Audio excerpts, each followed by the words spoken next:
Alors effectivement, je suis Pierre Vial et je suis le président du conseil d'administration de la Maison des Solidarités. Nous sommes une association d'associations, avec les unes intervenant localement, les autres intervenant à l'international. Dans le cadre de nos activités, nous sommes agréés par Jeunesse et Sport pour faire des formations de jeunes volontaires en service civique. Dans le cadre de ces formations, nous en avons une qui est sur l'interculturalité et sur le vivre ensemble. Nous avons la chance d'avoir à Lyon un quartier qui est celui de la Guillotière, quartier emblématique de l'immigration, qui permet de montrer, à partir du tissu associatif que nous rencontrons, comment un certain nombre de gens issus de l'immigration se sont parfaitement intégrés dans la République française. C'est ainsi donc que nous avons organisé un circuit, une balade, on l'appelle la balade, intitulée Le Monde à Lyon, puisque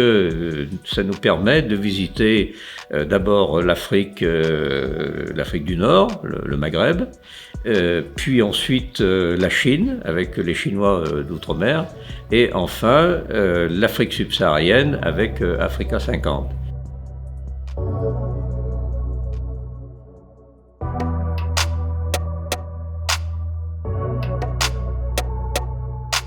Alors, la première visite que nous faisons, c'est une association assez emblématique du quartier de la Guillotière, qui est l'Olivier des Sages. Cette association est emblématique du quartier de la Guillotière parce que, effectivement, elle intervient donc sur de la solidarité locale, mais en fait avec un public qui vient de l'international. Je m'appelle Nadia Benzouak, donc je suis coordinatrice au sein de l'association L'Olivier des Sages. Les gens, quand ils viennent chez nous, c'est essentiellement pour les accompagner dans leur démarche administrative. La deuxième mission de l'association, c'est essentiellement donc le lien social, favoriser le lien social, puisqu'on est sur un public qui est souvent isolé et en précarité. Vraiment, ce public, c'est un public vaillant, c'est un public qui est digne, c'est un public qui est bienveillant, c'est un public qui, pour nous en tous les cas, c'est du bonheur. On a créé une épicerie sociale puisqu'on s'est rendu compte effectivement que ce public en précarité se nourrissait mal et n'avait pas accès donc à certaines denrées alimentaires. Le public de l'épicerie sociale est essentiellement les familles du 3e arrondissement puisqu'on est situé dans le 3e. Mais effectivement, nos usagers qui sont adhérents peuvent aussi en bénéficier. On a eu beaucoup d'étudiants, ça c'était quelque chose de nouveau avec le confinement. Donc voilà, donc là on apporte une aide alimentaire.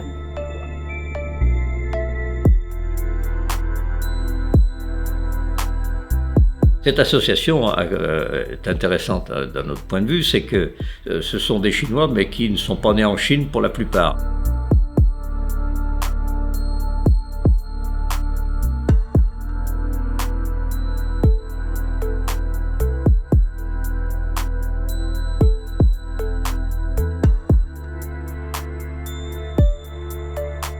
À partir de 2000, l'année 2000, il y a beaucoup d'étudiants qui sont venus en France. Il y a de plus en plus d'étudiants qui sont venus en France pour suivre leurs études comme moi. Et en fait, c'est pendant mes cours, j'ai découvert que les étudiants français qui connaissent mal la nourriture, la vraie nourriture chinoise et la culture chinoise. C'est pour cet objectif-là, j'ai monté ce restaurant il y a 6 ans déjà. Et pour promouvoir la vraie nourriture chinoise, pour faire un restaurant authentique de Chine. Je suis arrivée en France 75, mon novembre, c'est très froid. La première année, je suis vivre à Mulhouse pendant 1 an. Oh là là, fait froid, c'est Ajax là-bas. Oh là là là là. Encore plus froid. Ajax, c'est très froid, je ne peux pas supporter. Et au revoir alors. 再见。再见，再见，oui, 再见 ou bien bye bye, oui, bye bye.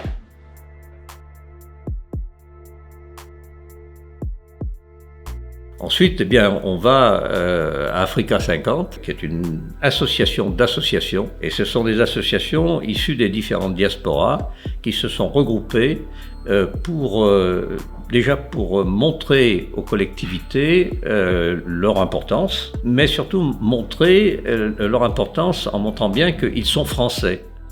Donc c'est une part commune de notre histoire commune. Enfin, c'est une part de notre histoire commune, à savoir qu'il y a beaucoup de personnes qui ne savent pas que les tirailleurs africains ont défendu la ville de Lyon pendant la Seconde Guerre mondiale. Africa 50, pour la plupart, c'est des gens aussi qui ont grandi, soit qui sont nés en Afrique, soit nés en France, mais qui ont en tout cas grandi dans le territoire lyonnais et qui se sentent, qui ont envie de transmettre cette double culture. Et donc, il y a notre coordonnateur principal est prof de maths, il y a des avocats, des profs, il y a vraiment tous les corps de métier, d'où un peu notre capacité à chapeauter les jeunes étudiants africains. On peut t'applaudir, parce que écoute,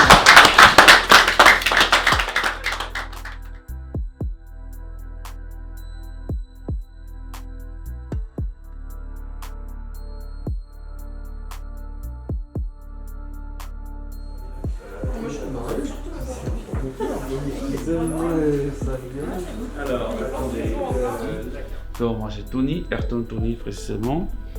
Je suis en service civique ici à la Maison de Sécurité Locale Internationale. La première des choses qui m'a frappé, qui m'a brisé, en fait, c'est-à-dire ça m'a fait un choc, un réel choc, c'est que le prof annonce la pause de 10 minutes, vous savez, la pause là, de 10 minutes entre 10h et 11h là.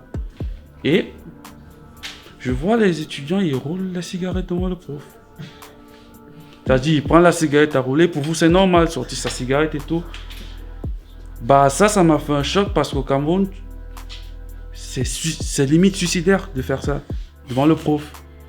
Donc, du coup, je vois, j'ai dit, cache. Est-ce que vous pouvez, par exemple, dire un peu ce que Tony dit, par exemple, sur notre culture? Est-ce que vous avez eu des appréciations sur une autre culture dans vos expériences à l'étranger?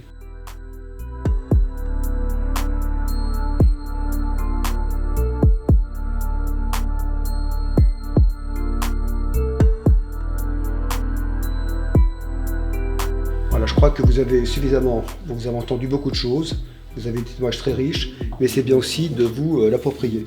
Bon, sachant qu'il y a 3 aspects qui sont importants dans la proposition qui est faite donc, de cette journée, c'est tout d'abord de rencontrer des associations engagées dans la solidarité en France, des associations aussi dont les populations sont issues d'une autre culture.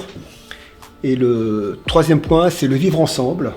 Voilà, c'est le vivre ensemble. On a beaucoup parlé du vivre ensemble. Hein. Et voilà, qu'est-ce qui favorise et qu'est-ce qui permet le vivre ensemble. Donc là, vous aurez à réfléchir en petits groupes sur cet aspect. Et aussi la contribution des populations issues d'autres cultures. Voilà, c'est leur contribution et l'enrichissement de la société dans laquelle on est.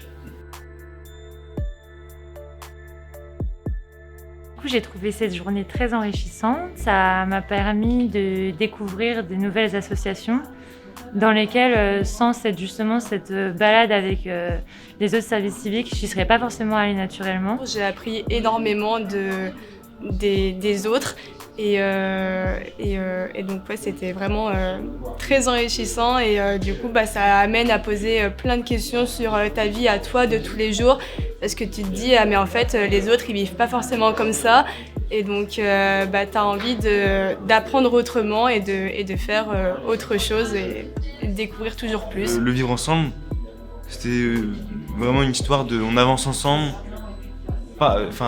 sans oublier le passé. Mais voilà, on a le passé, il faut mettre en avant ce qui va pas, mais il faut aussi se dire l'avenir on le fait tous ensemble et sans sectarisme, sans rien, de tous les côtés. Et je pense que ça c'est ce que j'ai bien retenu de cette journée. Toutes les initiatives qu'on a pu faire dans la Guillotière, on les aurait pas vues autrement, je pense, donc ça en soi c'est vraiment bénéfique. Tout ce que font les gens qu'on a rencontrés, franchement ça force le respect déjà, et puis après... Oui, ça incite forcément à se dire qu'est-ce que nous, après, on est capable de faire avec tous ces exemples d'engagement, qu'est-ce que ça peut nous donner envie de faire. Donc, c'est trop tôt pour y répondre, mais déjà, ça va mûrir. Et puis, non, je pense vraiment respect à tous les gens qu'on a vus, surtout, globalement.